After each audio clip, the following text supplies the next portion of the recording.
All right, here we go. Today we have Lul Tim, who's most known for protecting his friend Quando Rondo with deadly force when Quando was attacked unprovoked by King Von in Atlanta in 2020.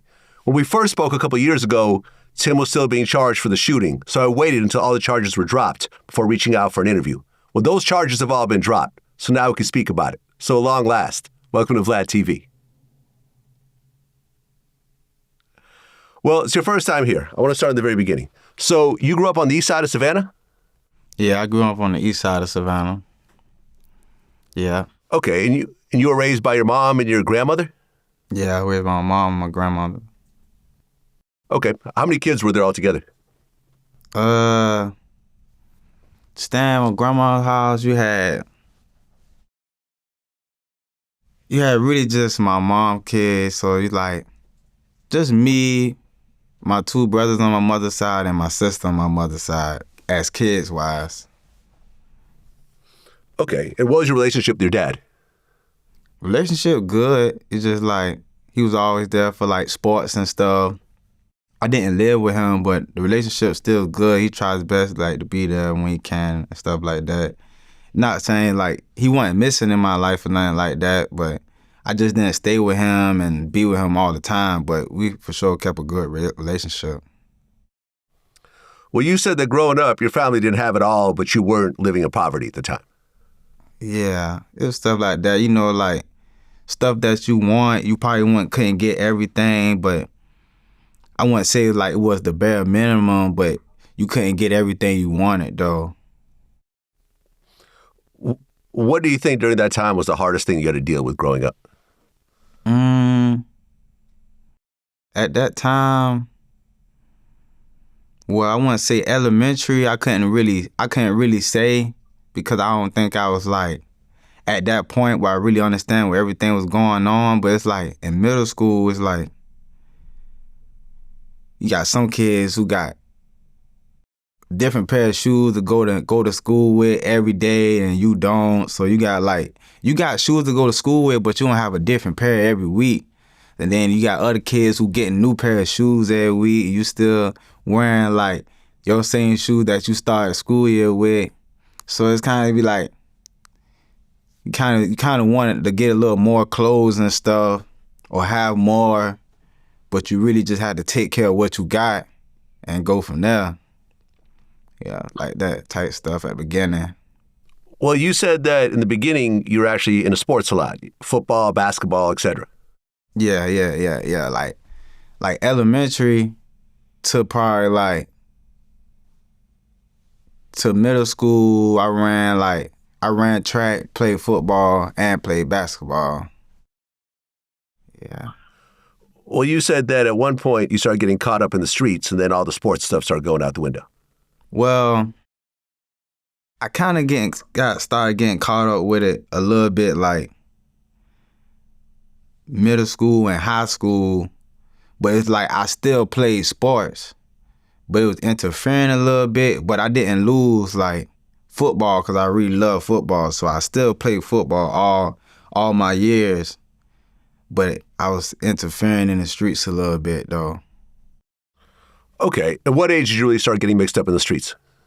Well, not really like me asking my mom and stuff like, can I get these shoes every week? Can I get a new pair of Jordans? Can I get a new pair of Jordans? And not getting them made me kind of start interfering and getting into like the streets a little bit. So I was like probably in middle school, I started like doing stuff I ain't had no business doing. And then that would kind of made me like kind of sneaky and stuff because I ain't want people to know what I had going on.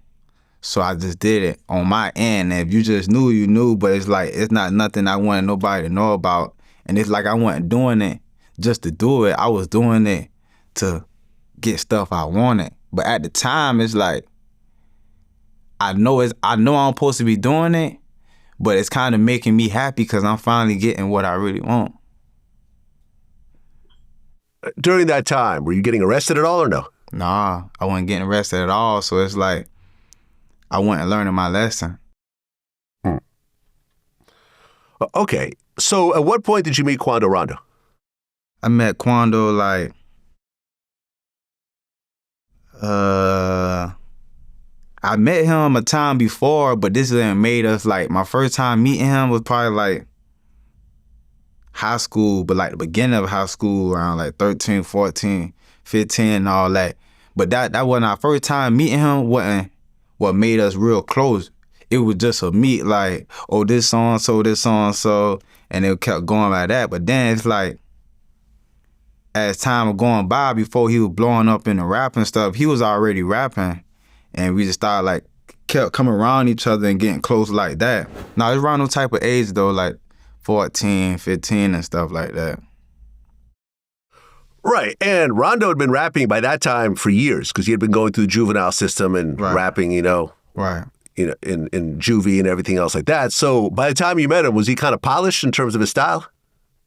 In the city wise, not big wise, but in the city wise, people know like he rap or he's trying to blow and rap or he like trying to get off in the music. Like when I first met him, he was already rapping, already acapella, like already be energized like that. His name wasn't big, but in the city he was known for rapping though. But they was also knowing him as always getting in trouble. So some people didn't take him as serious because they looked at him like he's going to be a waste because he's going to throw his life away.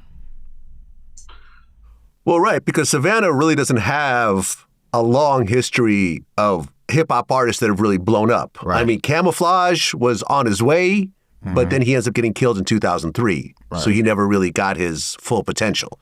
So there's really not a lot of other rappers that you could look up to and kind of model yourself after. Right. So Quando was kind of the only one at the time. Right.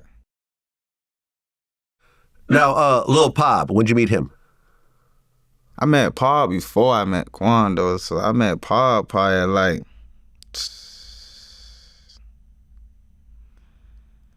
I want to say like, I met Pab probably like 11, 12 years old. Something like that, about 12 years old, I knew Pab. I met Pab. Okay, and Pab is Quando's cousin. Right. What was Lul Pab like? Pab is like a person, his mom only child, who gonna try to take care of the family, a hustler, a money getting type nigga, independent, don't like depending on nobody type of person. He's that type. Were you guys pretty close? Yeah, we was close. He was close, my boy. Yeah, I'm sorry for your loss, man. It's all good, man. Okay, so in high school, you know Quando, you know Pab, you graduate high school, and then you get arrested. Right. It was over like stolen property? Yeah, we was got down. Like sometimes if you get a stolen gun charge, they charge you like theft by receiving stolen property. Oh, so it was a stolen gun, basically. Yeah. Okay, and that was the first time you got arrested? Right. I was like 17, I believe. Okay, so you're still a minor. Yeah, but down here, 17 starts where you could go to the real county jail, and 16 ends where you go to juvenile. Okay, so you get arrested at 17, then you get put into adult county jail. Yeah, you go to adult county jail. Okay, so what was that like? Here you are, 17 years old.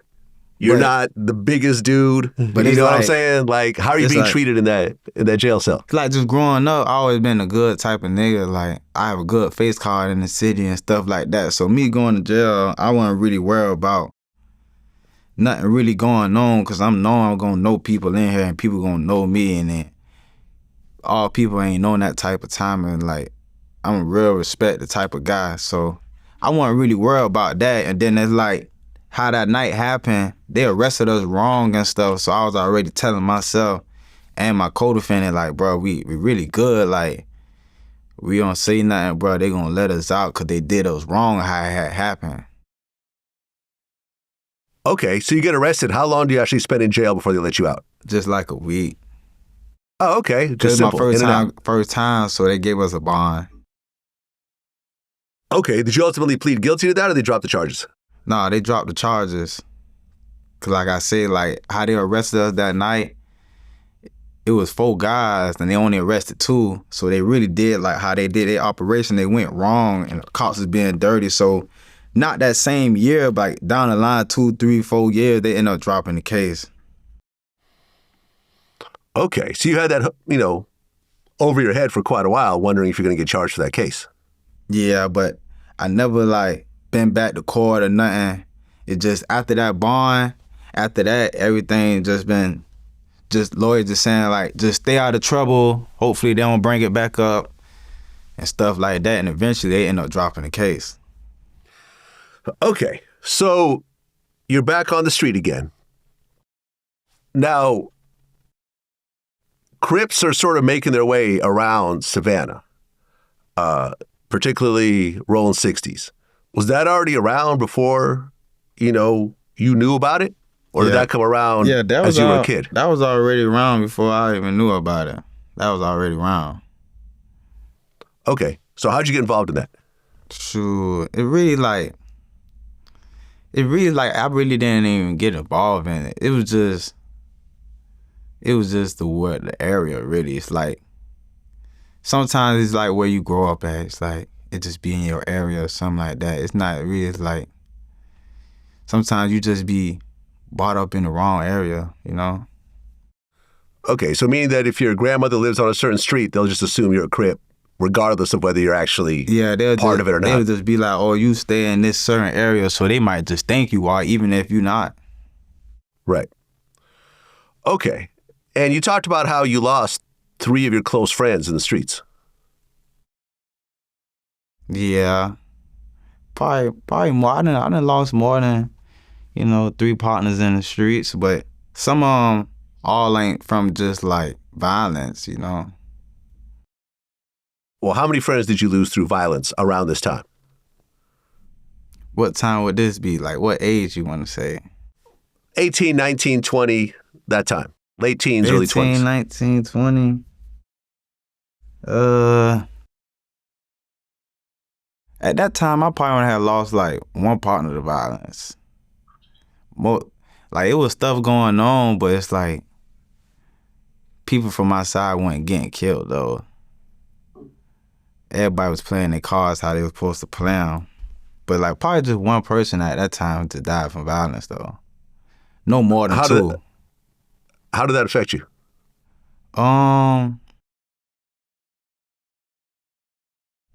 It had affected me in a certain type of way, cause it was like how it had happened. It was like someone in my boy's family had crossed them, and so it was kind of hard to go about it. And then it's like that was my man's, and he was younger than me, so he kind of had looked it up to me. And then it's like some stuff you gotta take on the chin and look at it like this life and stuff that you're not gonna know that's gonna happen, but the book already written. So some stuff you just gotta take it on the chin, look at it like this part of my life, or this something that's just gonna happen in my life that I didn't know about. Okay. So you're in Savannah, you're around 20 years old, you and Quando are friends, and Quando actually starts making more noise on the music side to the point where people are starting to recognize him, and some of the big dogs in the music industry start coming around. The Game reached out to Quando Rondo, wanted to sign him. Birdman wanted to sign to Quando Rondo. But then the song Kickin' Shit comes out, and at the very end, it showed the NBA logo, the NBA, young boy logo at the end. Yeah. And everyone's like, oh, Quando signed to NBA Youngboy. Right. And that became the first signing that Youngboy did with his deal at Atlantic. Mm-hmm. And, I just interviewed Quando about this whole situation. He said that Youngboy just DM'd him one day. Yeah. He's like, yo, I like your shit. Let's do some business. Youngboy gave Quando $1 million. Mm-hmm. And what was wild is what Quando said was that to this day, Young Boy's never taken a piece of any of his earnings. Yeah. Solid dude right there. Yeah. And at the time, Young Boy was huge. Uh-huh. I mean, he's still huge, obviously, but at the time, you know what I'm saying? He was huge and, you know, this was kind of a newer artist. So how did you feel when, you know, your close friend here suddenly gets signed to this huge rapper, he gets money, and now he actually has a platform, you know, to get his music out to the masses? Well, when he first signed, he moved to Atlanta. But it's like he moved with him, his girl. So he had a little family and stuff going on. I was still in Savannah at the moment. And me, I'm not no beggar. I'm the type person who like to go get their own. Like, I wasn't looking for nothing, you feel me? So, and I wasn't rapping at that time. I wouldn't care about rapping either. So it's like, I was just behind the scenes. Like, he'll call me and just be like, man, boy, you don't need to be down there. Ain't nothing no going down there. You know, come up here to A, man. You can chill at the house, stay at the house. But I'm like, man, I ain't trying to be coming to your house freeloading and stuff like that, man. I got to try to get my own, man, type stuff like that. So I was happy for him, but I wasn't no guy who was kind of call him and be at his house every day with my hand out, because I ain't that type of guy. Well, Quando starts leveling up. And back then, you know, we're talking about 2018 or so, he was essentially cool with everybody. Yeah. There's a song called Other Side, which is Quando Rondo featuring Lil Durk and Gunna. There's a video of King Von and Quando Rondo hanging out, like backstage somewhere. There was no friction with anyone back there. Everyone was cool. Everyone was happy to be, you know, getting on and everything else like that. So I just want to lay that foundation to show that there's no like long-term beef or there wasn't any issues or whatever. Everyone was cool. People were working music, you know, doing music together. People were hanging out, doing videos. Everyone was happy. King Von had gotten out of prison, I think, around that time, and he signs to Lil Durk on OTF, and he becomes one of the rappers that are kind of coming up at the time. Now, you ended up getting shot in the leg at one point. Right. What was that situation about? That was in some situation in the hometown down in Savannah. Like, I ended up getting shot in my left thigh. And okay. Can you talk about what happened? It was like one day just coming out of my grandma's house, eating some breakfast, eating like some grits, sausages and stuff like that, cheese and eggs and stuff, just walking down the street, finna go to one of my homeboys' house and chill, play the game or something like that. This back in like 2019. And it's like God bless me with like good reflexes and conscious and stuff. Like, so while I'm walking down the street, something in my head tell me to turn around. So I turn around. It's a car sitting at the corner, but when I was looking at it, turn the corner, you know, like a couple guys like come out the car and start shooting and stuff. But it's like all the shots that they shot, they really missed all the shots, and only one like hit my leg. How many shots was it, if you could remember? I don't know. I just know it was multiple shots. I don't know the exact amount, though. Okay. Had you been shot at before the situation? Talking about before? Yeah, had you been shot at? Shot at before? Yeah. Yeah. How many times, if you were to just guess? I can't even tell you. Okay. But you went through all those situations without getting shot, and now for the first time you actually do get shot. Yeah. What went through your head? Did you think that you might die? Because people get shot in the leg and the bullet travels, and next thing you know... No, I didn't really think I was going to die. I guess because my adrenaline was running. I just skipped back to the house. My grandma kind of panicking because, you know, that's your grandma and stuff like that. She asked me what's going on and stuff like that. I just tell her, like... just call the ambulance, some good stuff like that. Then I've been in the hospital for like a day or two. I probably healed up from the wound for like in a month type style. type job like that. Okay. Now, there was a rumor that you said was false. People were saying that you'd been shot like 5 times before. That's not true. Yeah, that wasn't true at all. I don't know where they had got that from. I think that was just a blog trying to make their page go up or something, trying to get some type of attention or something. You know, a lot of times when people get shot, and I've interviewed people like this, they develop PTSD. Because a lot of times when people in your position, you don't go to counseling or get a therapist or, talk about your feelings. And, you get thrown out in the same environment with potentially the same people who shot at you. And it creates a level of paranoia and so forth. Do you think you went through that to a certain degree? PTSD? Yeah, I believe so. I really know so. Yeah, of course. For sure. I went through it before. For sure.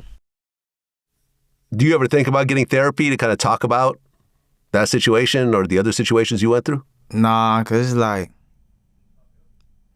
I don't really like just to talk or express my feelings to like anybody. Like, I really feel like you gotta be someone who I know I could talk to, or I feel like they really listen. Cause some people, whatever you telling them might just go through one ear out the other, but they'll act like they listening, but they really don't give a fuck what you talking about. Look, I've been through therapy for the last few years, in and out of various things. I can tell you that therapy actually did make a huge difference in my life, because a lot of times your friends won't always have time for you to listen to you. They're going through their own problems. But and when you speak to someone that actually it really knows, ain't always got to be your friends, though. Yeah. It could be a girl you talk to, or, your girlfriend, or I know. Like but when you talk to a professional, they've literally seen these types of situations before, and they can help you navigate your feelings. But you see what I'm saying? And you don't have to worry about a therapist going and telling someone, because they're legally required not to tell anybody. You see what I'm saying? Yeah, but it's like this person don't even know me, so it's like, how much do you really care about what I'm telling? I know, like, that's their job, but you don't even know me from, like, my first day meeting you. I just can't sit there and just explain a bunch of stuff that I got deep down and just express it out. It's not even gonna come out because I don't even know you, so I'm not even comfortable with telling you all type of stuff. No, I got it. But, over time, you establish a relationship with the therapist. In the beginning, you don't tell them everything, but over the course of months or even years, you slowly open up to them and they slowly start to understand you. But ultimately, man, it's your choice. I'm just letting you know it helped me, and, you just may want to think about it in the back of your head. Okay, so 2020 comes around. Now, this part of the story is murky, because we're not quite sure where the friction started. There is a rumor that King Von asked NBA YoungBoy for a verse and didn't get one. There's a rumor that Quando tried to slide in Asian Doll's DM. Then there was the picture that Von posted with YoungBoy's baby mother, Jania, in the studio. And it just seems like there's tension that's happening on King Von's side, not on anybody else's side. Von said, ain't no rap beef, ain't no real beef unless someone gets shot or something. But then he did say that he would treat NBA YoungBoy's people like a little boy. But Quando said there was absolutely no issues with Von or Durk or anyone else leading up to the situation. Did you guys ever talk about Von or Durk or anything else like that leading up to this? Nah, like, never did. You still to this day don't even talk about other rappers. Like, that type shit don't even be on our mind. But like you say though, like, he never talked to me about nothing about that situation. Yeah, listen, unless I hear something different, all these reasons sound stupid and petty. Yeah. If you ask me. Not enough to lead to what ultimately happened. Right. You know what I'm saying? This is just regular shit with girls that, dudes ain't even with. You know what I mean? And so forth, or a verse that you didn't get. I mean, it really sounds like egos and pettiness and, people acting tough for no reason, actually. Okay, so November 6th, 2020, there's an after-hour spot called the Monaco Hookah Lounge. Quando's there, you're there. Who else is there with you guys? The driver that was with Quando and one of my partners who was in the car with me. That night, before everything happened, did you feel any sort of tension, apprehension? Did you feel anything in the air? Something might be wrong? Like before? Yeah. No, before, cause we was just chilling at the house and smoking and stuff, you know. And they asked about going out, but I'm not an outgoing person. Like, really don't go out like that before all this and all that stuff. So when they asked me, I told them I ain't want to go out. That's why you really gotta go to first mind when you think about stuff like that. But he said he was going out. He like, man, come on, man, let's go out, man. I got you. Like, he gonna pay for everything and you ain't gotta worry about no tab and stuff, but I still, like, I don't be caring about that type of stuff. So I was like, man, I really don't want to go out. But if you going out, I'll go out with you just to go out with you, make sure you good and stuff like that. But I really ain't want to go out. That's the only feeling that I had. Like, I just ain't felt like going out. I'd rather chill and catch a vibe or, you feel me, some other type job, like in closed doors or something, because it's like going out don't really get me excited. I really don't get happy or really have no fun just going in the club, getting on liquor and throwing money. That don't really bring no happiness to me. Like, that ain't no peace to me. Cause it's like, after I throw all this money and do all this, the next morning I wake up and be like, why wouldn't they did that stupid shit last night? I mean, that night, you allegedly brought a gun with you. Was it because of getting shot before and various other problems you feel, you felt you might have? Or was that just something that you're just, leave the house, grab your gun, who knows what's going to happen? Yeah, that's just like growing up where I'm from and being in the environment I'd already been in the past. That was just a regular thing you do. When you leave the house, you take a gun with you just to make sure you're good. Okay, so you guys are in the parking lot of the Monaco Lounge. Quando, I heard, didn't want to go in the club. He just wanted to sleep in the car. Do you remember that part?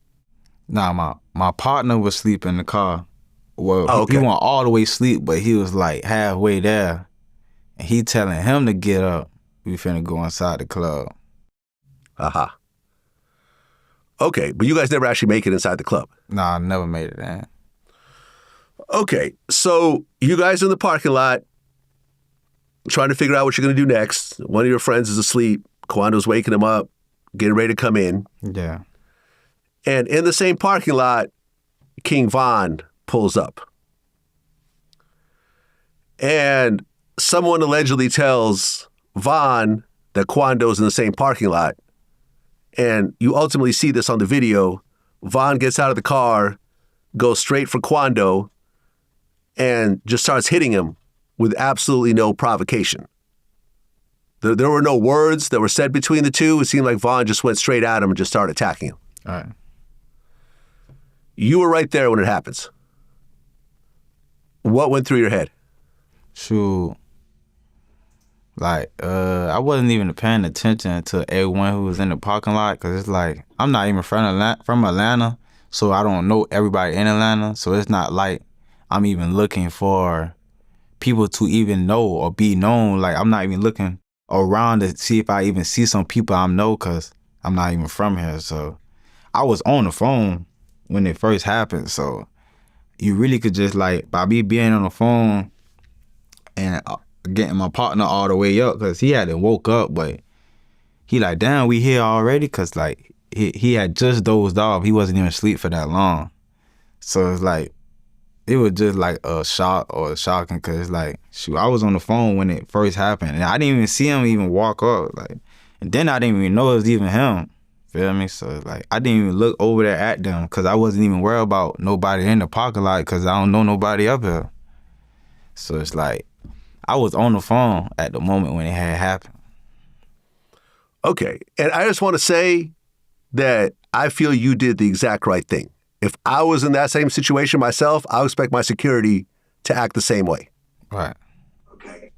So you see this fight happen and your guy is getting attacked by King Von. What happens next? It's like,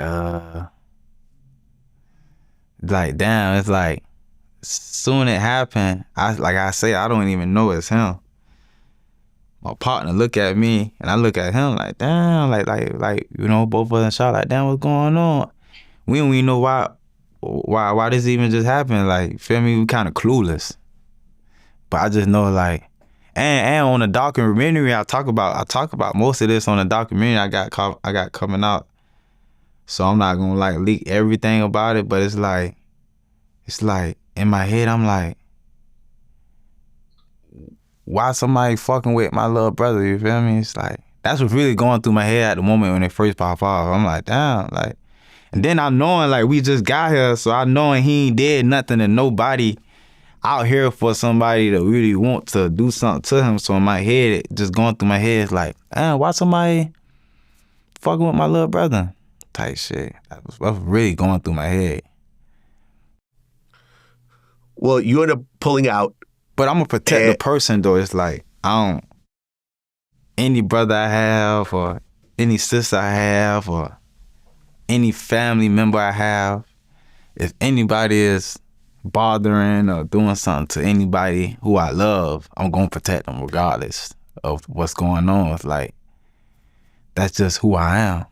I'm not gonna let nobody fuck with nobody who I love. Yeah, as you should. Well, you pull out and you shoot 4 times. Yeah, the gun jammed. Oh, the gun jammed? Yeah. After the 4th shot? Probably like the 3rd shot. Okay. But after you start shooting, all hell breaks loose. There were off-duty cops in the area, and they start shooting. Right. You end up getting shot twice? Right. What parts of the body? I get shot in my right hip bone, and I get shot on my ass. It go in and out, though. Okay, so this is now the 2nd time you've gotten shot. Yeah, this is the 2nd time I done got shot. Are you more calm about it this time since you've gone through it before? Yeah, because like the first time I got shot, I didn't have a panic attack. I was calm. So it's like this time, I knew like, do the same thing, like stay calm and just make sure I get to the hospital. Okay, so a shootout now happens. And a lot of people are starting to get hit. So King Von had a guy named Slutty. He gets killed by the police. King Von's manager, 100K, Track, he gets shot in the leg. O-Block Louie, who I interviewed not too long ago, he gets shot in the head. I guess in the video, he tries to pull out a gun, and I guess his gun jammed or something like that. I think so. I ain't gonna lie. I was kind of like, by me getting shot, I kind of was like not in a full state of mind. It's like a lot of ringing going on in my ear, I guess, from all the gunshots. Right, because bullets are flying everywhere at this point. Right. Did you think that King Von survived the shooting, or did you know that he was gone at that point? No, I didn't. I didn't know neither one if he was gone or still alive. I just, like I say, I didn't even know it was him. So I didn't even know if he was dead or alive. I just was trying to make sure Quando was good. Okay, and there's rumors that were going on around this time. They're saying that Von was trying to hold up Quando as a shield. Did that happen at all? Yeah, I really think like by him getting shot in the back, he probably was like, his body was just locked on to him from holding him. Like people would think he was trying to take his chain or something like that, but I don't really think it was that. I really just think like his body was just locked on and he couldn't let go. Okay, so now you're shot, you're bleeding on the ground. Mm. And since you're shot in the legs, Are you able to walk at all or no? Nah, my left leg didn't really get shot. And then I didn't even know I got shot in the ass until I got to the hospital the next morning and stuff like that. But I knew I got shot in the hip because I felt that. So my right hip, I wasn't walking on that. Like, I pulled myself up from the back of the truck. Like, I pulled myself up and I really like limped back to the door on my left leg because my left leg wasn't hurting. Okay, so did you drive yourself to the hospital or did Quando drive you? It was both. I'm the one who pulled off. Like, I was telling Quando to get in the car because there was so much going on. I know, like, gun jam, I'm injured. Ain't not too much I really could do to help you still. So it's like, ain't no reason for us to sit here. And then my other partner, I don't know where he was at. So it's like, I was telling Quando, so we might well get in the car, we might well go. Because there ain't too much we could do. Ain't no reason to be just standing here looking stupid. But, like, I'm the one who pulled off. But by me, like, leaving the scene and stuff like that, I eventually started losing energy, I guess, from bleeding out and stuff. So he eventually helped me start driving. But okay, so you guys go to the hospital. Right. Do you go into surgery at that point? Yeah, like, when we first get there, the doors was locked. The lady wouldn't let us in. She panicking inside. We still standing outside. I think that's why he went on live, because he was trying to say like he was gonna get a lawsuit or something just in case. But anyway, lady was panicking inside the hospital. Finally, she ran off and got a key and came back and unlocked the door. Cause she said she wasn't supposed to unlock the door because of COVID and stuff like that. It was a lady out there outside who helped me get to the door too. I swear I don't know who she is. I would like someone to let me know though who she is. But I don't know who she is or her name. I kind of remember. I know she was a brown-skinned lady, but I don't kind of remember. There was so much going on though. But she helped me get to the door too though. Like a lady who don't even work in the hospital. She was standing outside telling me like I'm gonna be good and stuff like that. But anyway, like when they took us, it took them like 5-10 minutes just to come from the back, just to come get me with a wheelchair and stuff. But eventually they ended up cutting all my clothes off. You know how they put the little stuff on your nose and stuff with all that type stuff. But I guess I went straight into surgery after that though, I guess, because you know they put you to sleep. Okay, so you get taken to the hospital. King Von gets taken to the same hospital. And apparently he was alive on the way to the hospital, but by the time he gets to the hospital, goes into surgery, he ends up dying. Are you aware that the guy you just shot is in the same place that you are? Nah, because I got there. I had to get there before them. Or I got there before them, so I don't even know that. I don't really find this out till the next morning when I wake up, when a nurse tell me, like, it's a lot of people who came here last night. It's a few who didn't survive. You blessed, you did survive and stuff like that. When you found out that King Von died, how'd you feel? At that moment, I still didn't know exactly who he was. I just knew like they were saying like someone had died. So, and then it's like they had me in custody. So it's like I couldn't even see the TV and stuff. So I really don't know who they talking about. I just know they kept saying some rapper came in here last night and died.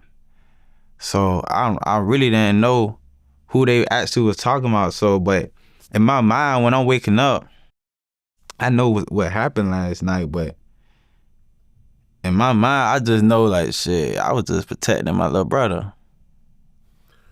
When you did finally find out that it was King Von who died, how'd you feel? I was like, damn. If Brian did that stupid shit last night, his ass still would have been alive. That's how I was. But I was like, shit, a nigga ain't no the type person I am. Like, I'm a humble person. I ain't no disrespectful shit to like his mama saying fuck him and shit like that. Cause I could easily get on that type of stuff and be clout chasing type shit. Like, I ain't on that type shit. I'm a humble person, but it's like, at the end of the day, if they ain't never popped that shit off, that shit would have never happened like that. Yeah, I agree. I mean, a lot of people actually compare this to the Tupac situation, where Pac went and jumped on somebody on a Crip that he should have put his hands on. And shortly afterwards, they go back and they end up killing him. Do you see comparisons to your situation and what happened to Pac? Yeah, not 100%, but pieces, yeah. Yeah. Yeah, because it didn't happen right away. It happened a few hours later. Yeah. But ultimately, the same result. Yeah. Someone jumps on someone they shouldn't jump on, and that person, along with his crew, retaliate, which ends up, in the demise of the person who did it. If Pac never jumped on Orlando, he'd be doing movies right now and albums. What was the reason Pac did it, though? Oh, I can tell you that. I know this story inside and out. So what happened was there was a beef that was happening between Death Row and Bad Boy. And the rumor was that Diddy had put a bounty on Death Row chains. So a guy was at the mall in Compton, and a bunch of Southside Crips jumped on him and tried to take his chain. Right? Whether they took it or not is a little bit of a fuzzy story. But what happened was that night at the casino, the guy who got jumped saw Orlando, who jumped him, and told Suge and Pac and everyone, oh, that's the dude that jumped me and tried to take my chain. And Pac instantly went after that guy, Orlando, and attacked him. Not saying Pac was in it, right? But Pac wanted to be there for his guy. Right.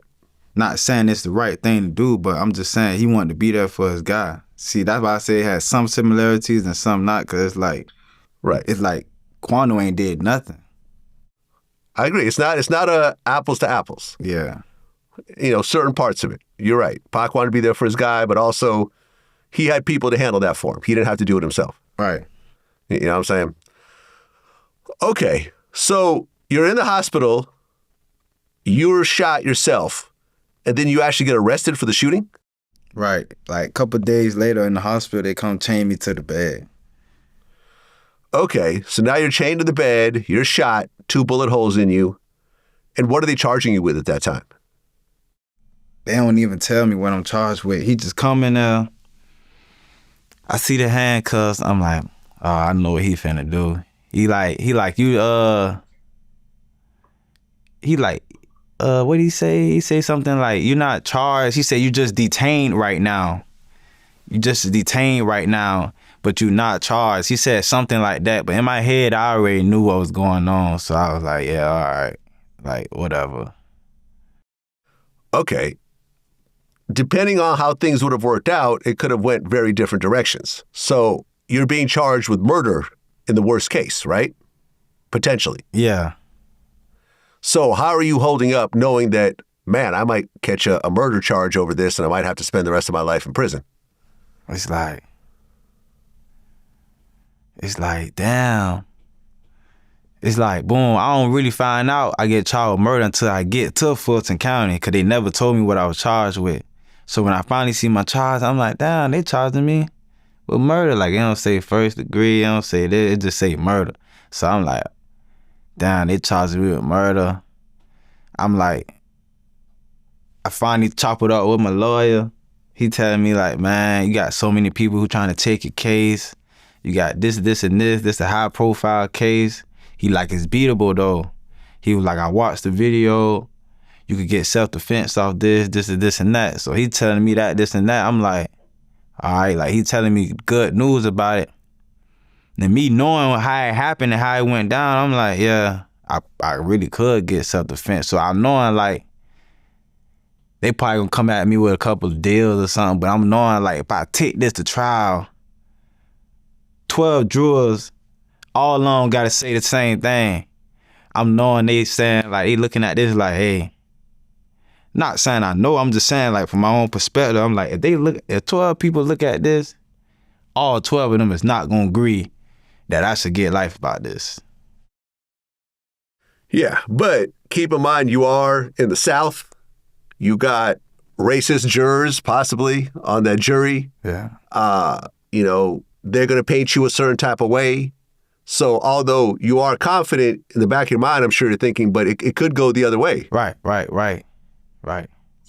So you have to deal with that mentally. Yeah, mentally. Sitting in there like, it could go either way. You're right. Yeah. Now, they actually gave you a colostomy bag at that point? Yeah, I had surgery and had a colostomy bag. Okay. And, you know, I've interviewed, like, Terrence Gangster Williams. He went through that also. He got shot in the stomach, had a colostomy bag for a while.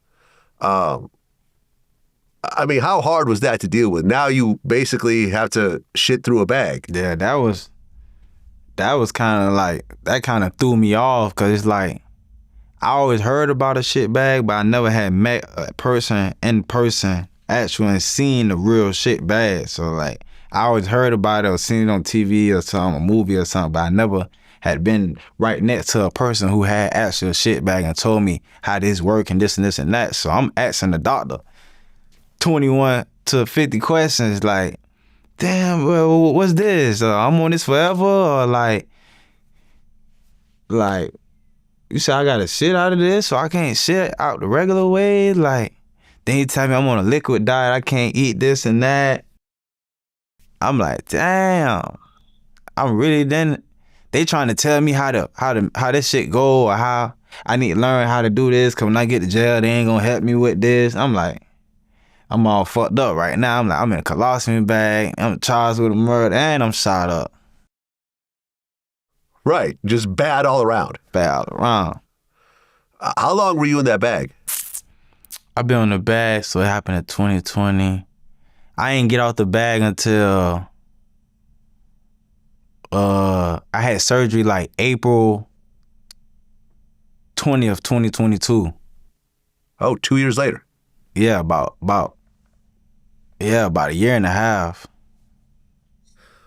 Wow, so that whole time you were having to use a bag to have bowel movements, and you could only drink liquids. Nah, but eventually, as you've been on it for a while, you could start eating back regular whole foods and stuff, cause your colon system have to grow back and get back how it was. So eventually you start back eating how you want to eat.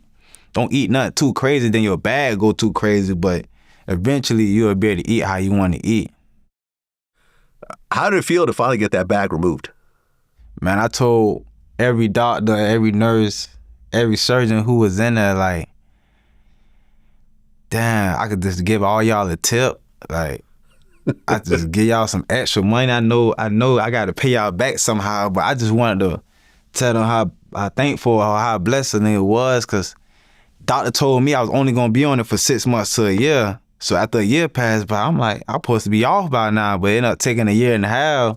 So when it finally happened, it just felt real good. I want to give all of them a hug, all type of stuff. I mean, do you still have issues because you had the bag and there's scar tissues and so forth, or are you back exactly the way you were? No, it's back the way exactly I was. Like, only problems like when you first get your bag reversed, you probably gotta be back on liquid diet because you haven't been shitting out that type of weight in a year and a half, 2 years. So you gotta start back eating stuff that's cool or easy to come out. But other than that, everything back to regular though now. Congrats, man. Could have gone a different way. Yeah, appreciate that, man. Yes, some people get shit bagged forever. Facts. Doctor told me that, but he was like, you healthy and blessed, you don't have to be on it forever. Then I asked him at the end, I'm like, damn, I can have sex. Oh, you couldn't have sex with the bag before? Like, he was like, your first 6 months to a year, he was like, you could try, but he was like, you really don't need to, because he was like, he was like, you're not supposed to the first 6 months. But I ended up being locked up for the first 6 months, though, so it really played out good. Okay, so you're locked up for 6 months over this shooting. Yeah. But eventually, they give you a bond. Yeah. $100,000. Right. Does Quando help you pay that? Yeah. Okay. You got lucky. If you didn't have a friend with money, you could have sat in there for a much longer time. Yeah, family would have had a little problems. Families probably would have had to patch up. Cause it's like I could have got the money, but I couldn't get it at the moment. So it's like having a boy like Quando for real make a little stuff a lot easier, especially when it came down to the lawyer. Shit, the lawyer wanted 100,000. Oh, so Quando gave 100,000 for the lawyer too. He gave about 60 of it probably, if I'm not mistaken. Another friend of mine's helped out. Okay, how did it feel to walk out of that jail cell after 6 months? Man, that shit felt good, because it's like being locked up and knowing what happened. It's like, boom, you got to take it on the chin. You did what you did. You got to be a man, face your actions, right? But it's like getting out, it's like, boom, it feels so good, because it's like I'm 4 hours from home. So this not even my home. This is my state. This is my state that I'm from. I'm from Georgia, but it's not my home. So I'm locked up 4 hours from home. So I don't know none of these niggas in this jail. So it's like, how we be comfortable trying to make new friends? Like, I ain't trying to make no new friends. I ain't trying to be cool with none of y'all. I don't trust none of y'all. So it's like, it felt good, because now I could go back my hometown where I'm from. So like, you go back home, you out, get to see your family again, get to help your family again, because your family needs you. Sisters, your mamas, your brothers. I ain't had no kid yet, but you know, people just need a nigga though.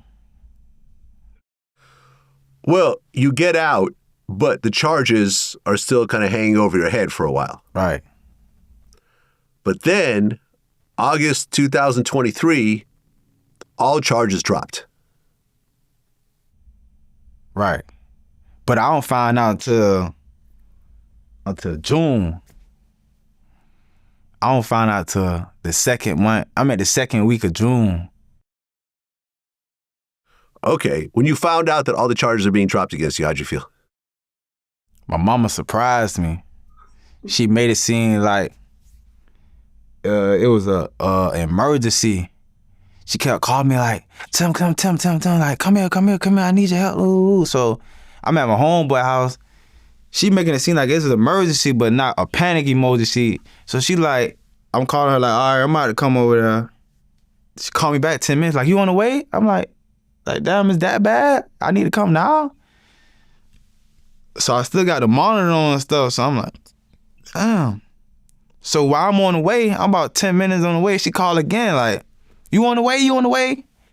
I'm like, she got me speeding now. I'm thinking something really wrong. Then I get there, she tell me like, boom, boy, they done dismissed the case. Me and my partner Dougie right there. So boom, we happy. We super happy. I don't even know if she planned or not. Then she like, oh, you gotta go to the A tomorrow for them to cut the leg monitor off. I'm like, oh, she for real.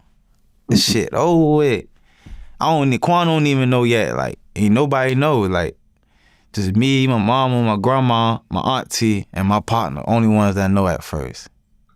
I'm like, damn, boy, God real. Like, God that came through and dropped the case. God knew, like, man, I don't want you to goddamn be in jail for the rest of your life. Like, you got a purpose, you got shit to do. I'm gonna let you get off of this and goddamn continue life and goddamn, you know, do the right thing, take care of your people and stuff like that. Cause if he wanted me to be in there, he would have kept me in there. Well, you were lucky to a certain degree because you're in Georgia and Georgia has a stand your ground law. Right. If this had happened in LA or New York, you wouldn't have been able to, you know, have that law work in your benefit. And unfortunately, the law works both ways. Because, you know, Trayvon Martin, when George Zimmerman killed him, he used that same law to get off. Even though I thought that was bullshit, but whatever, it is what it is. But in your case, it actually helped you because it was proven that you were protecting your friend and you were standing your ground, and ultimately they had to drop all the charges. How did Quando react when you finally told him? I was super happy, but he probably was happier than me. He tried to come through the phone. He like, boy, we finna do this, we finna do that, we finna do this, we finna do that. He making plans for me I ain't even made for my own self. He like, cuz, we about to get this real money now, all this type of stuff. Like, he more happier than me. Well, but at that time, you couldn't actually be around Quando? No. Because what, were you under some sort of That was guidelines? like, yeah. You can't be around certain people? Yeah. But I'm like, in my head, I'm like, it's not like he charged with anything. It's not like he my co-defendant. Why I can't be around him? Ain't like he did nothing. But that was one of the restrictions, not to be around, though. Well, you said that your mom had to change her whole lifestyle because of the shooting, and she actually had to live to, move to a different location. Right. Was it because a bunch of crazy King Von fans were like threatening her and so forth? I wouldn't say just like fans, but it's just like some people don't take life serious, and I take life serious. So it's like just knowing what's going on, I'm gonna go ahead and do it. If I think I should or not, I'm just go ahead and goddamn make sure and be on the safe side, be on the positive side, and go ahead and make sure you in a better place just in case.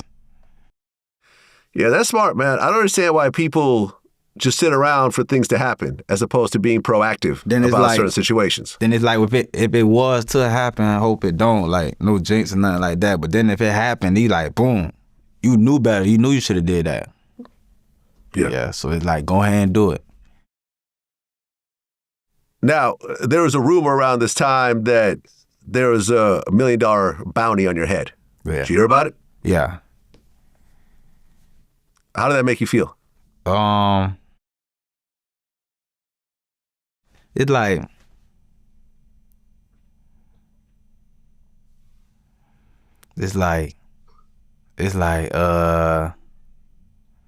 like, damn, at the moment, somebody could really want to take that and really try to do something, but it's like, at the end of the day, is you gonna be able to go back and get that money? Like, is you gonna make it back home? Cause it's like, it's not like I might just sit here and let no one come kill me. So it's like, I'm gonna stand on my 10. I'm gonna stand my ground. So it's like, you could try to do what you're trying to do, but is you gonna be able to go get your money? Like, is you gonna be able to make it back home? Is you ever gonna be able to see them $1 million?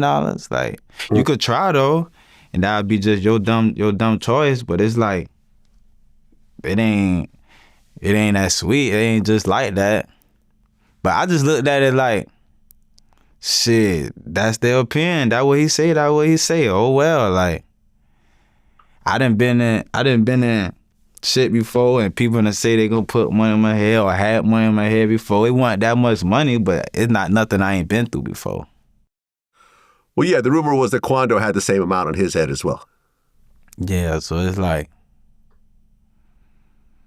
it was like, at that moment when it first was on, it was more on, so it's like, it was like, try your luck. You know what's interesting also is when you look at this situation up to this point, you guys are still not the aggressors. At the end of the day, you feel me? You guys are still on self-defense mode, and everyone's still trying to come at you. Yeah, and you know the internet defeated, man. You can't beat the internet, man. You just gotta let the internet be, man. Let them do whatever they say or want to do, because internet undefeated, man. You can't beat them, man. Well, Asian Doll, who is inserted herself into this situation, by the way, I really hope when I die, I don't have an Asian doll that's calling herself King Vlad and, or Queen Vlad and trying to, clout chase off my name and make up stories and claim that I talked to her in a dream and all this other nonsense. But she tweeted recently, she said, "Since when can you shoot a N-word for fighting your friend and claim it's self-defense? Them charges was dropped because his bullets didn't kill Vaughn. Let's talk the real. I'm sick of these N-words lying." And she's talking about you. Yeah. When you hear that, what do you think? You just look at her like, man, that bitch dumb, man. It's like, I agree. It's like the whole world seen the video, and a nigga ain't just saying they proud about it or whatever, but what happened. You can't take it back. It's in the past now, but it's like, everybody seen the video. Like, so, She just saying that just to saying that. She probably got an album or something that's gonna come out or something. She probably trying to clout chase or something, but man, everybody seen the video. Yeah, she's probably trying to fix that bad plastic surgery she got. You know what I'm saying? Trying to make a few more dollars off OnlyFans. That shit bad. That shit's horrible. That's the worst plastic surgery I've ever seen, by the way. That's the absolute worst. And by the way, she came in to do an interview with us. I wasn't there. It was done through one of my interviewers. She came in, sat down, said, "Fuck Vlad," rah, rah, rah, and then stormed out. Yeah, so there you go. This is who we're dealing with, a nutcase. Okay, so you get out the hospital, they drop your charges, but, you know, the internet is talking. Right. People who are cool with Von and Durk are taking shots. Lil Reese said they were going to roll your ass up. Quando, you know, and Lil Reese go back and forth. And by the way, Lil Reese is in jail right now, facing 5 years. That ain't the place to be, boy. Yeah. Charleston White said that you did God's work by killing King Von, and you actually responded to him. No, I don't know if I responded to it, but if that's what he want to call it, if that's what they want to say, then yeah, I let it be, man. You know, that's what they say. Charleston White's a troll. Yeah, he's going to be Charleston White. I've dealt with him before also, and he told me that he hopes my kids die and all types of stuff. Man. Whatever Charleston White says, you got to just roll your eyes and go on with your life. You know what I'm saying? Yeah. So Quando dropped the song End of Story, and he dressed up like you in the music video. What'd you think when you heard the song and saw the video? I've been hearing about it when I was locked up, but I really didn't hear it till I got out. But it's like, at the end of the day, no matter how nobody put it, it's like he did nothing wrong. And he rapping about a story that happened because somebody bothered him. It's like, not saying he perfect or nothing like that. I'm just saying, like, people are already disliking him and stuff, but there's no reason why they could really say they dislike him or they dislike him. It's like, it's not no real reason, because it's like, I'm the one who did something. He ain't did nothing. I defended him at the end of the day. So it's like, why y'all don't like him? Y'all don't like him because he got beat up or somebody jumped on him or people trying to jump him? Like, why y'all don't like him? Like, it ain't no reason really. Right, because you took that upon yourself to act. It's not like he told you to do that. Right. Yeah, exactly. And then this is like... And you know, the song is interesting. He said, "I don't give a fuck how no one feel. My mans ain't doing nothing wrong. If your mans wouldn't have did the same, you need to stop fucking with him." Yeah. You know, he said, "Hey, if the shoe was on the other foot, they would have said he wrong. Fuck what they say. That's understood. We had to make it home. I put that on the neighborhood before they bust my dome. Little Timmy riding, right or wrong." Right. I mean, that says a lot right there. I mean, I'm sure the way you're smiling right now, is that the way you felt when you first heard the song? It's like you get one chance at life. Can't let somebody else ruin what you got going on or your good life. Like, man, at the end of the day, what people say, protect the band. So it's like, you get one time at life, and I'm gonna let y'all and what we got going on, then, nah, hell nah, man. Well, you released your own song, Off the List. Yeah. And in the video, you're digging up dirt. And, you know, people are saying that is a reference to the situation. Is it? At that time, I was trolling and I was fresh out, not really thinking smart. But it's like, my lawyer called me like, man, is you slow or something? It's like, why would you be doing this and you out on bond? And I'm thinking about it like, yeah, that is some stupid shit to do out on bond for a murder. So it's really like, in the past 3 years, I done matured, like, feel me? So it's like, some stuff I look back at is like, yeah, man, that probably was childish, or that probably was dumb, or something like that. Like, it was like a troll act at that moment. But if I was like, that shit don't make sense at the end of the day. Well, you end up getting arrested for speeding and running away from the police, Right, and you get locked up for a month. right. I mean, was there a reason why you did the chase?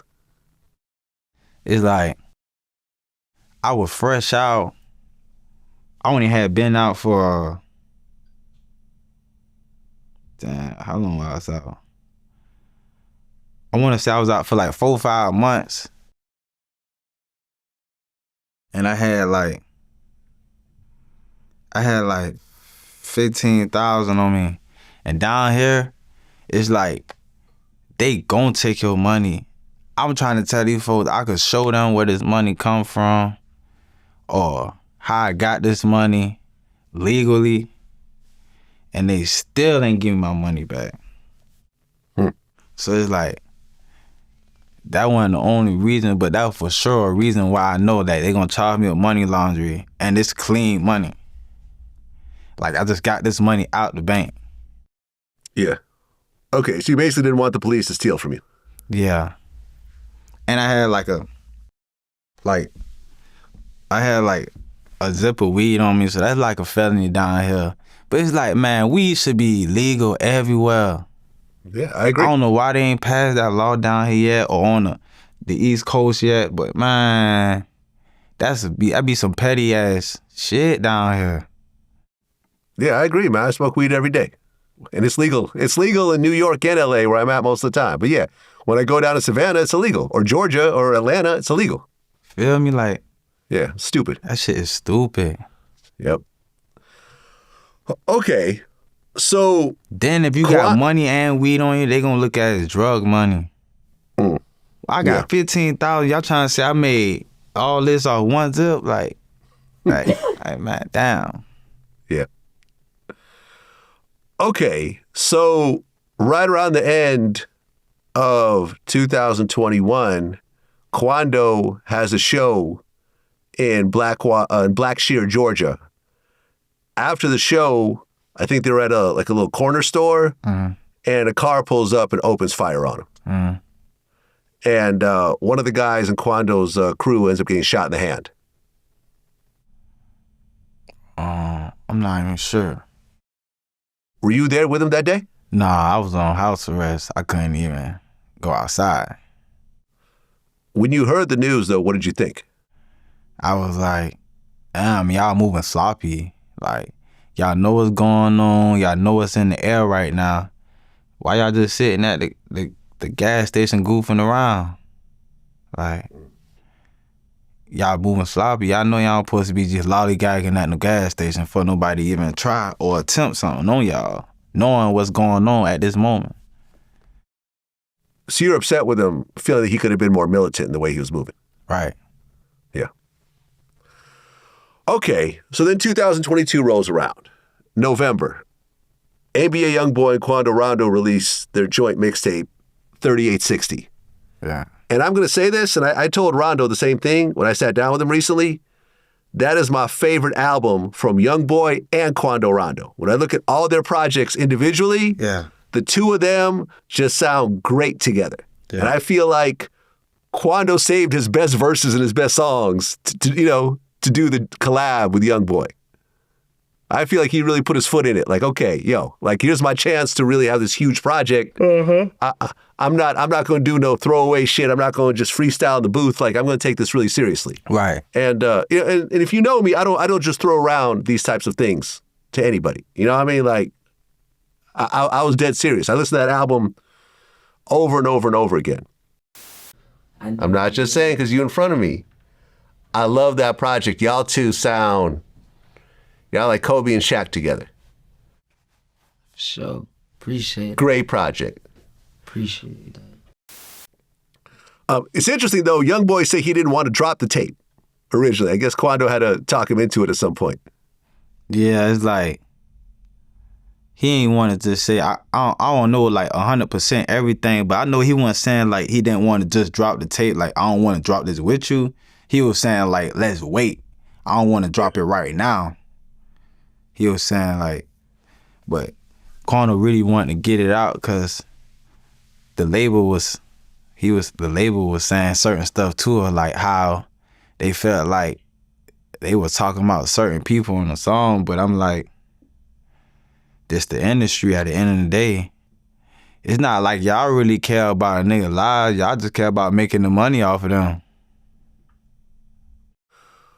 Well, on the first song, you actually do the first verse. Right. This is I Swear. Yeah. You know, Quando kind of does some of the chorus kind of in the beginning. Yeah. But when it comes to the first verse, featuring Lul Tim. Right. And your verse goes, all these bodies on my conscience, huh? Yeah. Crazy, catch 'em walking out a party, hop out, walk 'em down. Baby, I got cheddar on my noggin, my revolver out. Lasers, I got stretchers, I got coffins in my mama house. They praise all on Dita. What was Dita? Theater, that's where I used to stay at. Okay. Back in the past when I was little. I've been thugging at my grandma's house. Bodies, I got plenty, they won't go away. Top shot, I got plenty, no way, Jose. Plenty cases I done beat. Who's your lawyer? I'ma pay him. Undefeated in the streets. I know they plotting just to take him. So I boom on music. I feel like stuff you have to say, that's where you lay it down at. Or stuff you want to just express, or stuff you want like. At the end of the day, I feel like this music stuff is entertainment. So it's like, when you really want to say something, I feel like you're supposed to say it on music. I mean, at this point, when you guys, do this project, are you an NBA young boy? Do you guys have a relationship at this point? Are you guys talking as well? Yeah, I knew YB before all this stuff was even going on. I met YB about 2018, 2019 through Quando. What was that first, conversation with YB after you got out? Got out from Atlanta? Well, no, when you got out of jail, when you made bond, Yeah. and you and young boy had a conversation. What was that conversation like? I probably talked to him a couple months later, and he was just saying like the same thing everybody else saying, like, don't worry about what the industry's saying or what's going on in the air, bro. You ain't did nothing wrong. You gonna beat the case and shit like that. Like, that was like the first conversation type shit. Well, you had that one verse, but you're mentioned throughout the album. So on Give Me a Sign, Quando said, y'all have some N-words trying to test you just to see what's the deal. Then I'll be damned, it really happened. Our rapper got killed. It broke my heart seeing my N-word get hit up with that steel. On top of that, get hit with murder for protecting his crib. Mm-hmm. Then on Trophies, Quando said, Unc said, don't pull that heater out unless you're shooting to kill. I'm living my life like a rock star. I could never plead the fifth if I'm guilty. All these bodies on my conscience got me feeling like Timmy. Yeah. I mean, how did it feel to be on a project this dope? Not only getting a verse, but having your name mentioned throughout. I look at it like some folks giving me my flowers, or some folks showing respect, and some of it like telling me like what everybody was saying, like, you ain't did nothing wrong. That's how I looked at it. Yeah. Well, Quando Rondo and NBA Youngboy actually announced a tour that they're supposed to do together, and the first stop was supposed to be Chicago, but ultimately that tour never happened. Was it really supposed to be a tour, or were they just trolling? I believe it really supposed to be on tour, but I know I was on house arrest, so I was like, damn, I know I'm probably not going to be able to go. But I believe it really supposed to be on tour, though. I mean, it really supposed to be a tour, though. Okay. So, later on that year, August 19th, 2022, Quando Rondo, Lul Pab, and some other people go out to L.A. They stop at a gas station across the street from the Beverly Center. Mm-hmm. A group of guys, 3 guys with ski masks, come out and open fire on the car. Lul Pab was pumping gas at the time. He gets shot and he dies in Quando Rondo's arms. And me and Quando talked about the situation when we did our interview, a month or so ago. Like, and I love my mans. I love Pab. I'm sorry for your loss, man. And that was your closest friend? Nah, yeah, but I fucked it with bit, bro, nigga. That nigga was one nigga that used to actually get on my ass. Like, little bro, like, what you doing? You tripping? Let's do this. Little bro, let's go to the studio. Like, man, that man was a real nigga. He just was all about his paper. Now, you said you actually knew Pab before you knew Quando. Right. That was your man. Right. When you found out that happened, what was that first phone call like? Damn. I'm trying to remember who first called me. But when I first got the call, though, they said Quando and Pab had got shot. So I'm like, damn. I'm like, in my head, I'm like, damn, they lollygagging in LA. So boom, I'm on house arrest, so it's like, I'm just sitting in the house. Just get a call, they like, damn, Pab and Quando just got shot. I'm like, damn, I hope both of them good, type shit. Then I get a call back like, nah, Quando ain't got shot, Pab got shot. But really, he really was dead, like, on the scene, cause I had got a call, like, he was on the way to the hospital and that he about to go on surgery and stuff. So I'm like, all right, he gonna be good. But really, from like the looks of it, looked like he was already dead on the scene. But then I was just like, when somebody passed away, all you do is think about the memories y'all had. Do you feel, when you heard the news, did you have an idea who you think was behind the shooting? Not at first. At first, I just felt like,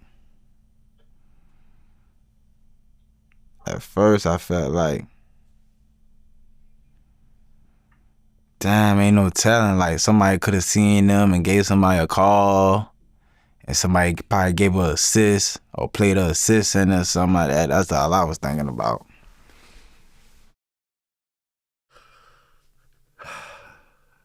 Yeah. I mean, that was a horrible situation. Quando said that's the worst thing that he ever went through, because his cousin, Pab, who just got killed, died in his arms in L.A., and Pab didn't really have anything to do with anything. He was just pumping gas. Right. And after the shooting, and we talked about this in our interview, Quando put down his Rolling 60s flag and said, I'm done with all this. Right. Yeah, man, but it didn't even took that situation for that happen, for me to start feeling like that, man. It always come down to realization, what you realize. I done realized certain stuff and been like, man, I don't care about us, man. We from down south. They just want to use us. They just want to come sit in our spots. They just want to come. I don't know, man. I ain't with none of that shit, my nigga. Cause you know what's crazy?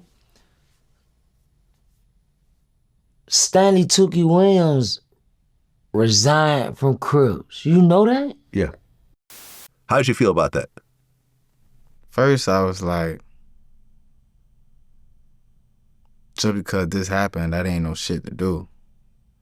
But then as you see, like, the reasons and why certain shit happened and how some people reacted, like, damn, niggas ain't even there, like, for you or trying to even help you out, I kind of like looked at them like I could see why, like, so people who supposed to be your brother or homie or whatever you want to call it, not even there for you. It's like I kind of felt them. At first I was like, you kind of tripping, cause it's like you like. At first I looked at it like, you just don't do that cause some shit happened. But then as more stuff came out, I looked at it like I could see why now. Well, the rumor was that someone from the Rolling 60s backdoored him and, told the shooters about his location. I don't know if that's true or not. There's lots of rumors floating around, so I'm not going to say who or what or who's rumored to do it because ultimately we don't know. But I guess if he did find out that it was someone from, an organization that he represented for a long time, I could see how that would just make him say, man, forget this whole thing. Right. Yeah. Well, you end up getting arrested on drug charges at one point, like around this time? No, that wasn't around this time. That was after the fleeing of Lul. I didn't get caught directly for the fleeing of Lul. I ended up making it back home. So you got arrested for that situation from before? Yeah, so they just came and like kicked my door in and came and got me out the house, and I had like a little bit of weed in the house and stuff like that, and they charged me with it. Huh. There's also a video that came out where Quando Rondo gets into it with a guy at a shoe store, and you're there trying to hold him back. Nah, that was another friend of ours. Oh, wasn't you? Nah, it wasn't me. Oh, okay. My mistake. Sorry. That was the way it was reported. Well, time is going on. We're in 2023 by now. And at this point, now people are kind of talking shit back and forth. Lil Durk said that King Von got killed by a nerd. Quando said the nerds got 7 of them last year. Irk.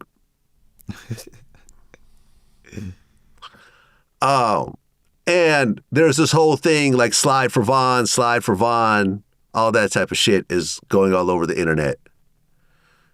And look, Durk is a big artist.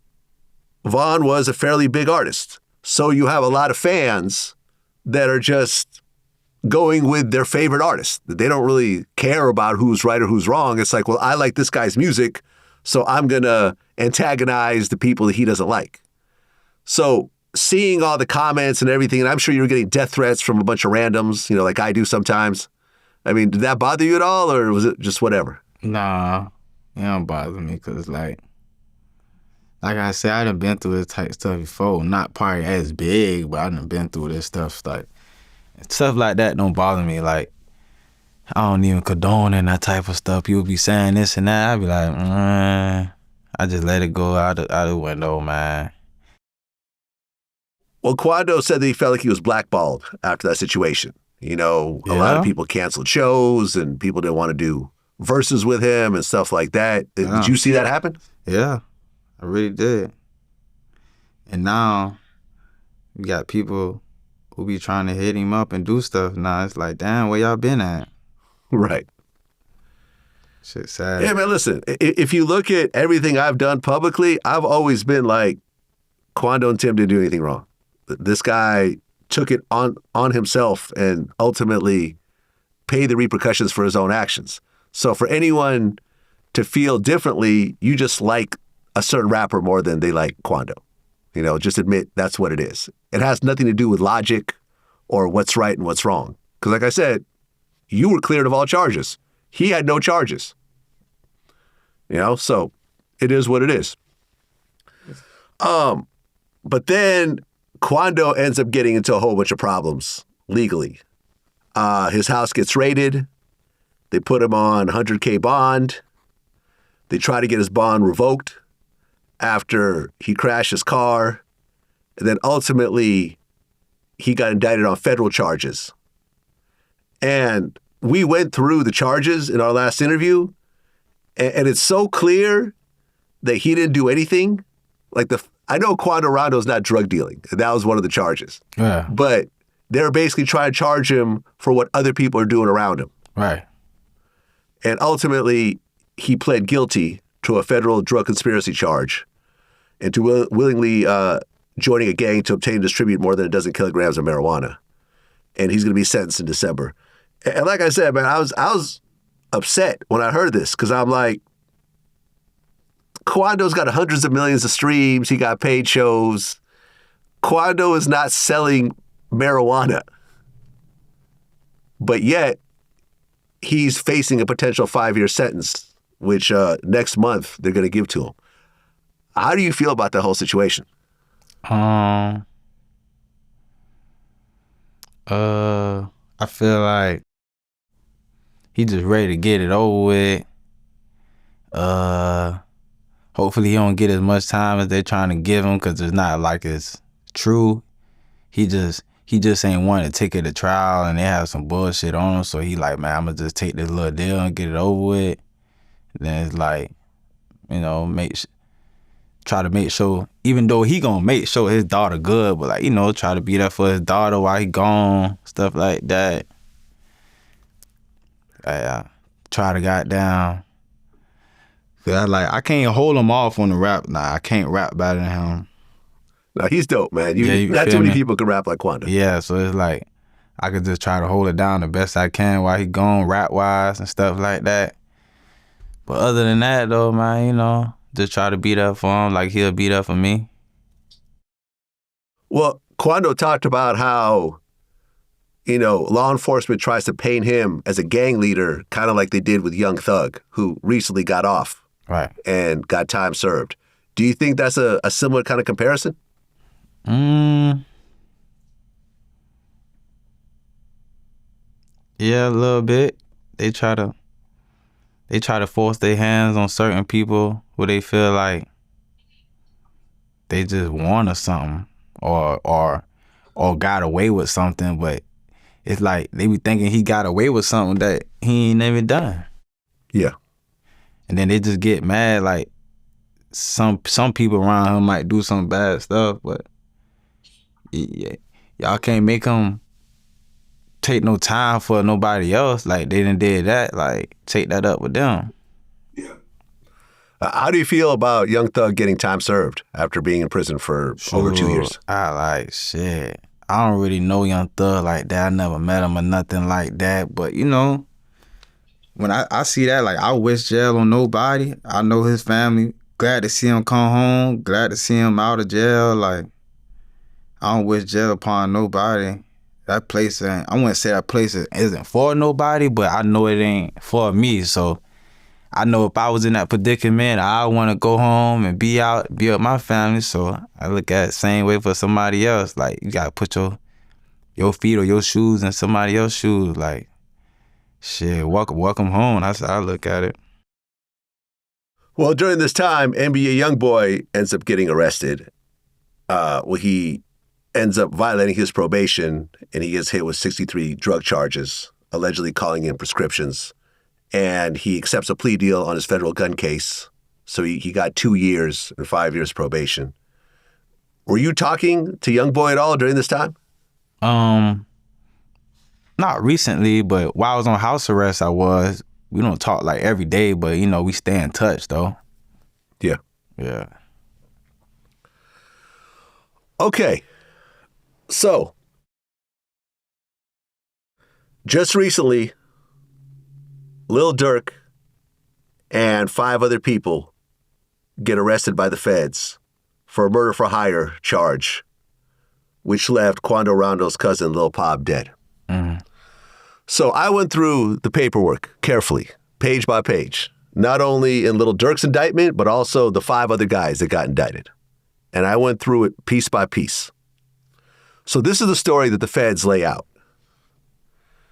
So on August 18th, 2022, which is one day before the murder, OTF members learned that Quando Rondo was staying at a hotel in LA from a longtime OTF affiliate, co-conspirator 4. So his name is being, secret, which probably means he's cooperating to a certain degree. Mm-hmm. Without naming any names, do you think you know who co-conspirator 4 is? Because this is the person who backdoored Quando. Yeah, nah. I'm not going to ask you who it is. I'm just going to ask you, do you think you know who it is? Nah, I don't think I know. Because You I don't think don't you know? I don't really know them guys. Okay. Well, as soon as they find out where Quando Rondo's staying, they booked a one-way flight, which had OTF Didi, OTF Boogie, Flocka, Brown Eyes, and co-conspirator 2. They had one-way plane tickets from Chicago to San Diego, and it was paid by a credit card by someone associated with OTF. a number that they say is associated with Lil Durk sent a text message to the person booking the tickets that said, "Don't book no flights under no names involving me." Which, of course, they end up booking a flight with a credit card involving him. The same day those 5 guys got flown out, Lil Durk and OTF Vonnie flew in a private plane from Miami to Los Angeles. According to the paperwork, OTF Vonnie rented and paid for a room at the Sheraton Universal Hotel using a credit card in Durk's name. And at that hotel, Flocka, Brown Eyes, Dee, Boogie, and Co-Conspirator 2 all stayed at this hotel. Right around the same time, OTF Vonnie gets a white BMW from a rental company and a white Infiniti with fake license plates. Vonnie also goes to a sporting goods store where he buys 4 ski masks. Damn. And, I mean, not only did they have the purchase of the 4 ski masks, but the car he was driving, because it was a rental, the GPS placed him at that store at the same time those ski masks were bought. And then Vonnie meets with Flocka, Brown Eyes, and Co-Conspirator 2 and gave them guns, including a machine gun, which is probably a Glock with a switch. When you look at this setup, what do you think? Man, shit. Like, damn, niggas being sloppy. Some sloppy work. Shit. Okay, so then August 19, 2022, the day of the murder, Quando Rondo, Lul Tim, and others, they leave the hotel in a black Escalade. As they're leaving, the white BMW, driven by OTF Vonnie, with Flocka, Brown Eyes, and Co-Conspirator 2 are in that car. And then the white Infiniti with fake license plates start following Quando's car around. So these 2 cars followed Quando's Escalade for hours. He went to a marijuana dispensary in downtown. They followed him there. He went to a clothing store on Melrose. They followed him there. But this whole time, they didn't make any moves. They just literally spent hours just stalking him. But then Quando's car stops at a mobile gas station across the street from the Beverly Center, and Pab gets out to pump gas. The BMW pulls up, and the 3 shooters, Flocka, Brown Eyes, and Co-Conspirator 2, they come out of the BMW wearing black ski masks, and they open fire. At least 18 rounds get fired. Lul Pab gets killed. Quando, who's allegedly the actual target, doesn't get hit. Then the shooters run back and drive off. About an hour later, they meet up at a burger spot and they talk about the actual payment for the murder. Now, the feds know all this because there are people whose names are hidden. So I'm assuming that these people are cooperating in the whole situation, including one of the shooters. And then according to the paperwork, OTF Dee paid Flocka and Brown Eyes for their role in the murder.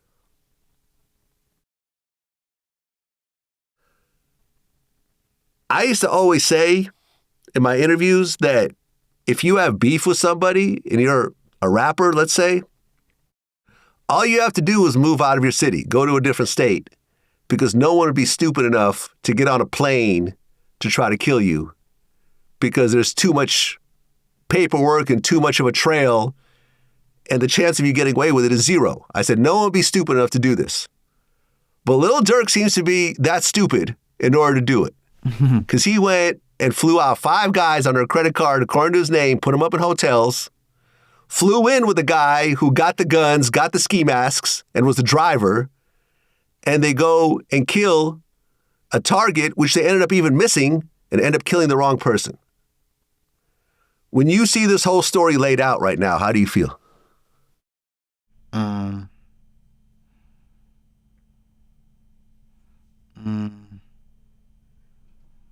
Shit. I really feel the same way. Like, I be like we just if you just looking at it from social media, you be like, Quando and them was moving sloppy for them to be able to be trailing them for this long. Then you gotta also, they was goddamn doing sloppy work by how, like you say, how they did all that credit card stuff flying out, all that job sloppy work, like. And you would think with all this money you'd be doing better shit or smarter shit, but shit, all that shit sloppy and stupid at the end of the day. I mean, is this the first time you heard the whole story laid out? Yeah. Cause like I heard the story that they told me about like what happened, but like you said, everybody ain't knew like all the stuff that's coming out. Right. This is the federal paperwork. Now, there's rumors that a guy named OTF Jam was an informant, wore a wire. I'm not sure about any of that stuff. You know what I'm saying? That's rumors, and he's addressing it in his own way. But this is the story that's in the federal paperwork, and this is what ultimately all those guys are going to have to fight against in order to, to get out of this. Because October 17, 2024, a grand jury returned an indictment charging Lil Durk, OTF Vonnie, OTF Didi, OTF Boogie, Flocka, and Brown Eyes with murder for hire and conspiracy to commit murder for hire resulting in the death of Lul Pab, discharge of firearms, and a machine gun in furtherance of a crime of violence resulting in death. October 24th, 2024, law enforcement arrested Vonnie, Flocka, Brown Eyes, Didi, and OTF Boogie. They executed multiple search warrants in Chicago with OTF members. So now everyone's getting arrested. Durk is not arrested yet, though. When you heard the news that a bunch of the OTF guys got arrested for murder for hire, what'd you think? I was like, shit. Some people was on there like happy and stuff. Some people was on the internet happy and stuff. I was looking like, shit, God just put it in his own hands, cause shit, a nigga didn't really know what had really happened. But I was like, I don't wish jail on nobody, you feel me? Cause that's a horrible place. But shit, I just looked at it like God put it in his own hands. If anybody should be happy, it should be just like Paul family or Paul mama or something like that. Not people who really be playing outside. Like, y'all shouldn't be happy like people going to jail, but like his family wise, they could be happy because they probably could get some justice or something, but it's like, I don't wish jail on nobody though. Well, when you heard that all those guys get arrested, but Durk doesn't get arrested yet, did you think that Durk was going to get arrested as well, or you had no idea? You got a bunch of guys with OTF in their name getting arrested for murder for hire. It came up in my head, but I didn't know like that he was gonna get picked up a couple of days later. I was like, damn. It's the same day. It's later on that day. Oh yeah. So I was like, in my head, I was like, if all that happened, shit. Well, I really like it was when I seen it, I seen all of them at the same time. So I didn't even see a little bit get arrested first, then none. So when I first seen it, I just seen everybody. I'm like, damn. So when I seen it, his name was up there, but I didn't know if it was real or not. I was like, maybe that job probably fake. No, it's real. Yeah. It's definitely real. Because after all the OTF guys get arrested, the FBI got a notification from U.S. Customs and Border Protection that showed that Lil Durk had booked 2 one-way tickets, one to Switzerland and one to Dubai. Dubai doesn't have an extradition policy with the U.S., so they say that was the reason why Dubai. And Switzerland, I think, has a similar situation. Lil Durk doesn't board any of those flights.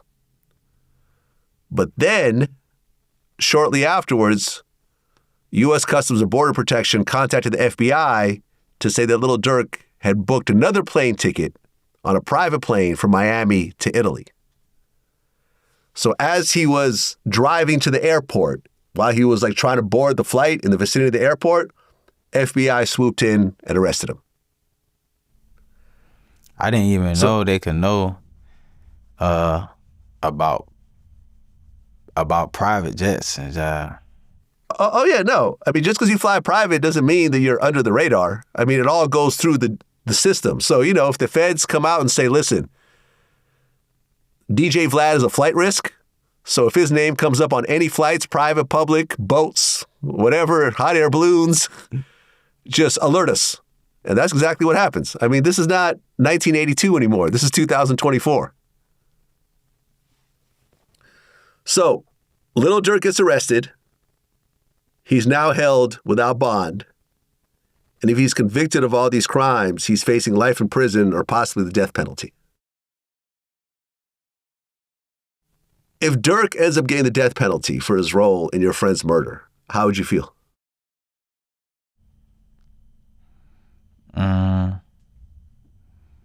I feel like, in my head, I just put it like, shit, that what God wanted to happen. Shit, it mean too much how much I really feel about it.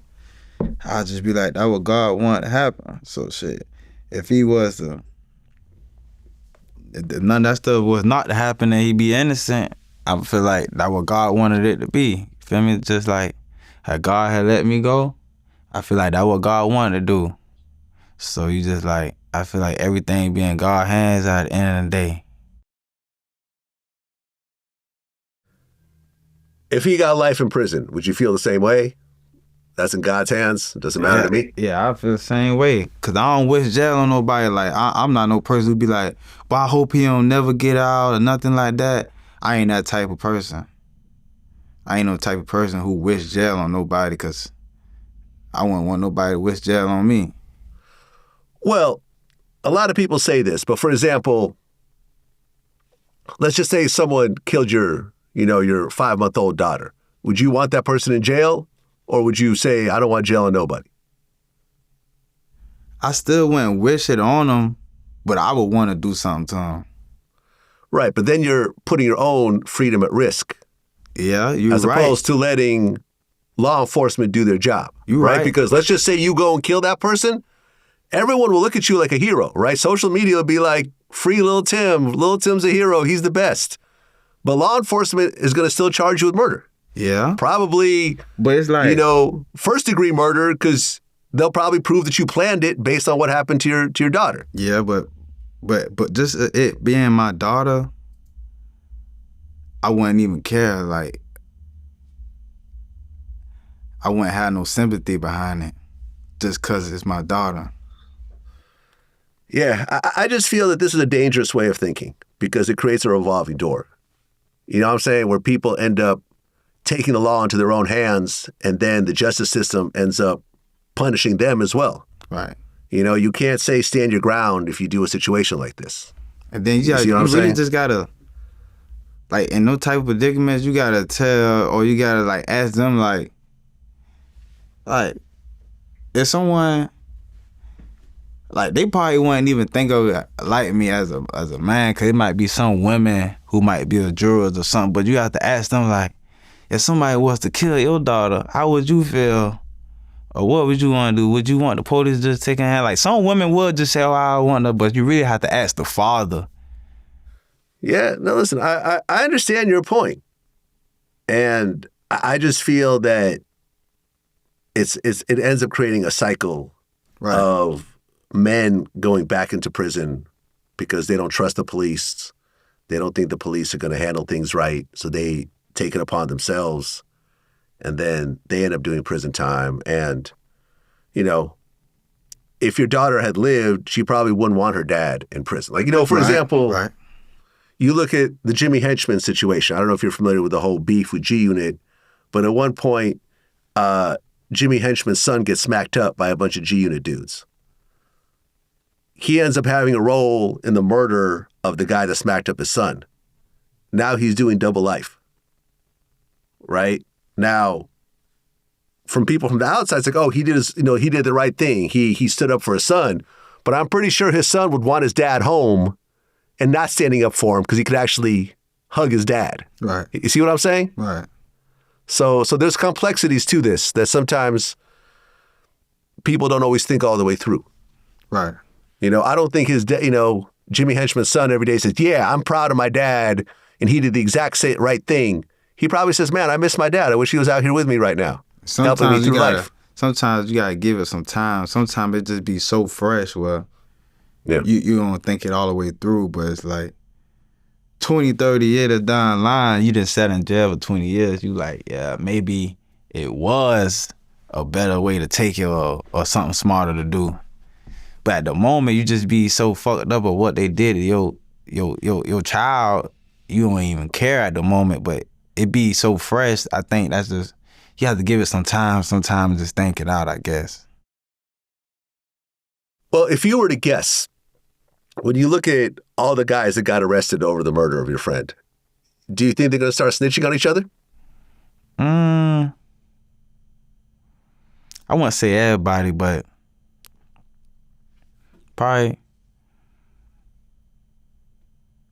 one person, when they see how much evidence or see that, because it's like, you know, the feds kind of different, you know, than the state. So it's like the feds pick it up. They got some type of evidence. So it's like, They got 2 years of evidence. yeah, so it's Two, like, 2 years. They sat back. Because I remember when I asked Quando, I said, has anyone ever been arrested over the murder of your cousin? He said no.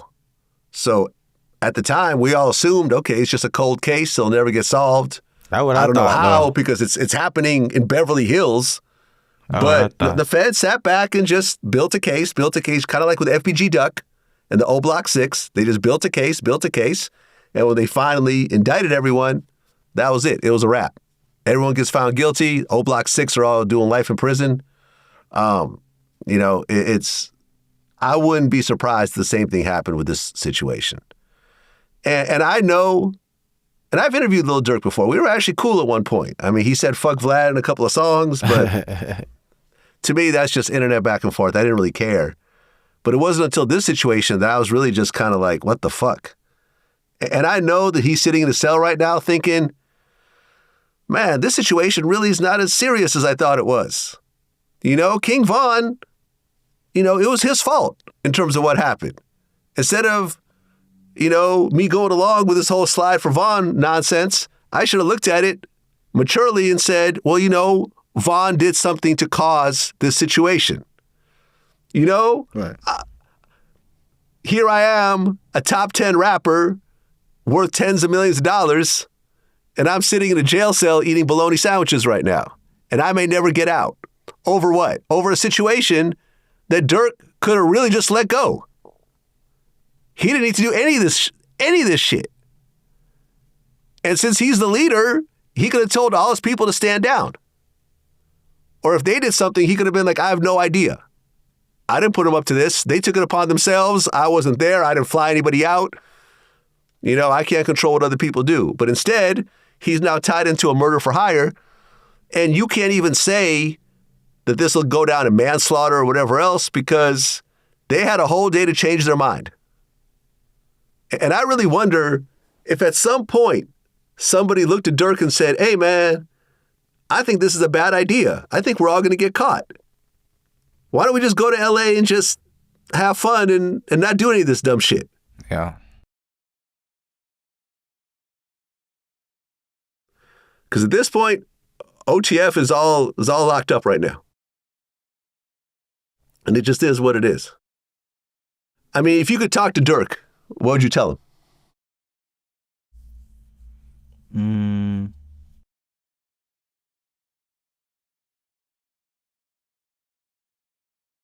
Shit, I don't even know, tell you the truth. Tell you the truth, I don't even know. I don't even have nothing to even say. Yeah. I understand, man, because when you look at this whole situation, when you look at the Lil Durk NBA YoungBoy beef, the way it's painted in the media, King Von's dead. Lil Durk is facing life in prison. Quando has a Fed case. Slutty gets killed. NBA YoungBoy's in jail as well. There are no winners. Nobody won. No one could say that we're the winner here. Everyone took losses on both sides, and the winner is nobody. The winner is actually law enforcement. That's the only winner. Law enforcement and the morgue. Those are the only people that really profited and made money off the situation. Everyone else took losses.